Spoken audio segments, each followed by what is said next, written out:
What's happening, everybody? Welcome to the Domain. It's Bryce Schumacher here, aka Big BS. Today we're going to be talking about the PlayStation Portal. There's some news updated, some updates. So we're going to get into that a little bit. Before we do that, just make sure if you're liking the content on our channel that you're following, liking, subscribing, all that stuff. Here on YouTube and our other social media platforms and on Twitch. We've got content everywhere of all types, so you're bound to find something you like here in the Domain. But let's get right into it. So it was announced earlier.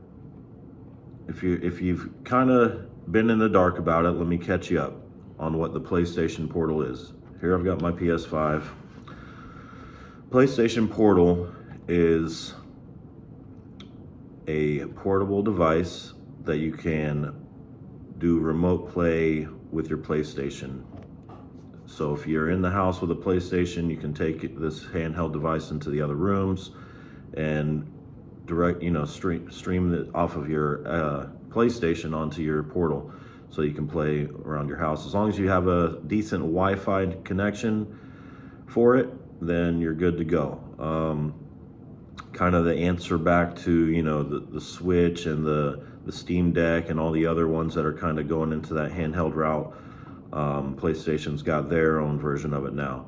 So before we go into any of my opinions about it, we'll go into what it is and what you can expect from it and all that. So PlayStation Portal remote player for PlayStation 5.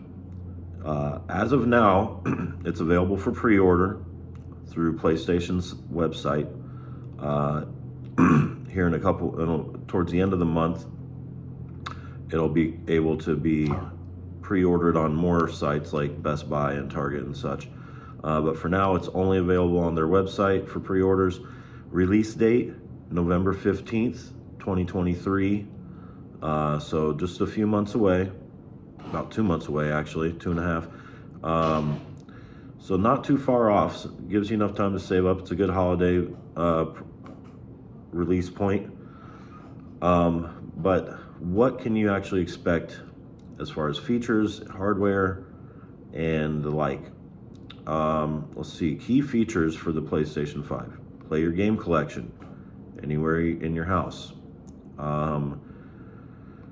This does have a full DualSense wireless controller built into the screen. It's just directly attached to the screen, similar to a Switch. But if you can imagine this controller, you'll see the picture, I'm sure, in the thumbnail and such.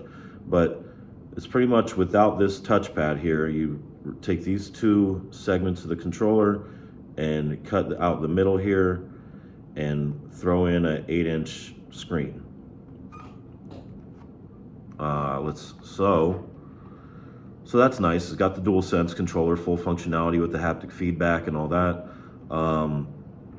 It's got a 8-inch LCD screen, and it's capable of hitting 60 frames per second at 1080p resolution. So that's decent. That's nice. It's going to be looking good. Everything's going to be looking good when you're playing.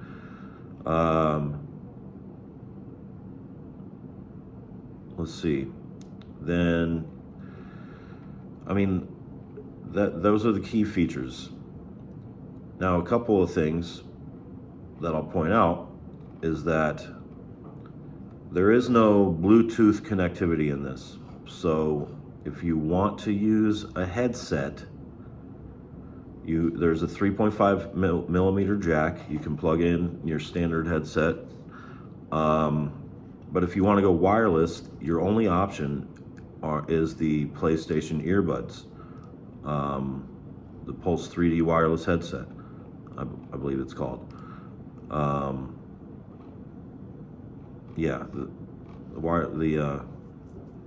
Pulse 3D wireless headset is what that's called. So you're pretty limited on that as far as portable audio goes. So if you want the wireless, you gotta buy theirs. which is a pretty standard Sony move, but it's not one that I like, honestly. But we'll get into that later.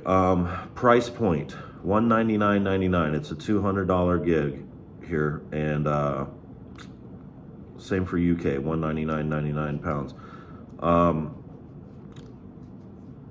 So it's competitive in its price point with the other handhelds out there, running around $300. OLED Switch $350, still brand new. The one thing that I'm not a big fan of is no Bluetooth connectivity, and no, you can't actually play a game on the PlayStation Portal unless it's installed on your PlayStation 5. So it's kind of limiting in that sense, considering, you know, the hard drive space, the terabyte, it goes pretty quick. So you might not have a whole lot of games on your PlayStation hard drive unless you've upgraded it. And then you gotta mess around with installing a game and waiting around for that. I'm curious to know if you can cloud game it like that with, or not cloud game it, but remote play a game that's on disc form in your PlayStation. That's something I haven't heard about yet. I'm interested to see if you can actually remote play disc games. I don't see why not, but the other thing that I'm not too keen about is that you can't do the cloud streaming gaming service. So with the PlayStation Plus and all that service, you're getting cloud gaming, but with their $200 device that they're selling us, you can't use it to play cloud gaming. So where am I going to be doing this cloud gaming? On my phone while I'm at work, or where am I expected to do this cloud gaming? Because I was kind of hoping or under the impression that this would be a device for the cloud gaming as well as remote play, but it's strictly remote play, which I think is going to end up being a pretty disappointing factor for people that buy this and maybe don't know that. So if you're watching this, let your friends know that you cannot cloud game on it. It's remote play only. And I'm not sure if you have to be on the same Wi-Fi network as your PlayStation, like if it's strictly restricted to your home, or if you can go somewhere and be on a different Wi-Fi network and then remote play. Like if I was on vacation somewhere, would I have to bring my entire PlayStation with me, or could I just bring this and leave my PlayStation hooked up and ready to go at home? That would be a nice feature, but I'm not too sure on how that's going to go. So in my opinion, PlayStation Portal, it's not going to be for me. Now, if it had the cloud gaming on it there, I'd probably be more inclined. The Bluetooth connectivity is not a real big factor for me because I don't have Bluetooth headsets. I'd probably just use a wired one anyways. And they are saying that this will match the DualSense battery life. That's what they're claiming right now. I'm interested to see that actually in action, but honestly, that phrase is not very impressive to me because my PlayStation DualSense controller, I've only had this thing not even a year now, and the battery life is garbage. I know there's a lot going on in here with the microphone and the speaker and the touch sense here and the haptics, and there's a lot going on in there, so I understand why the controller battery life is short. But when you tell me that the PlayStation Portal is going to match that's not impressive to me. It needs to be higher. It needs to be a better, longer range. Unless there's some kind of settings you can change to, maybe turn off the vibrations, the haptics, to save battery life. But $200 is a good price point for that product, but I don't see it being successful. I see a lot of companies in the console world, they've always been doing accessories, trying to come up with some kind of new accessory.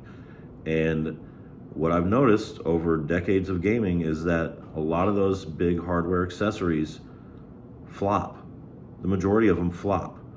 If you look back at the Genesis, Sega CD had a good, a good run because it was the only CD formatted console there. But when it did 32X, that flopped. And then you go into,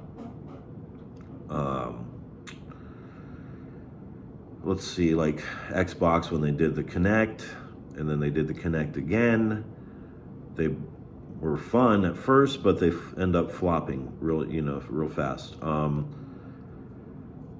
And honestly, the 64DD back in Nintendo 64 days, you see a lot of these big accessories with a lot of hype that end up falling flat. And so I'm kind of worried that that's what's going to happen with this PlayStation Portal. We've kind of seen it happen with the PlayStation VR. And I think this is why Xbox has not gotten into that accessory realm in this new generation. They haven't stepped into VR, even though there was a lot of hype around VR. They haven't stepped into a handheld yet, even though there's a lot of hype around the handheld with the Steam Deck, now the Portal, the Nintendo Switch kicking everyone's butt. Xbox has not stepped into those lines because they've seen what happens with the Kinect and other, hardware accessories like that in the past with other consoles that just end up flopping. And so what I like about Xbox is that they're just focusing on the games and the console. So with that being said, let me know your guys' thoughts. Are you going to pick up a PlayStation Portal? Have you already pre-ordered it? November 15th is the release date, coming up soon. So talk to me in the comments. Let's have a conversation about this. And don't forget to like and subscribe to the channel. Leave the notifications on. That way, anytime new content comes, you're the first there to check it out and communicate with us and chat with us about the topics at hand here. And if there's something that you'd like to see us do, leave that in the comment too. Something that you want us to review or talk about or make a video about, just talk to us, man. We're here for you, and we're just doing what we love and doing it for people that love it too. So until next time, it's Bryce Schumacher, aka Big BS. Adios, partners.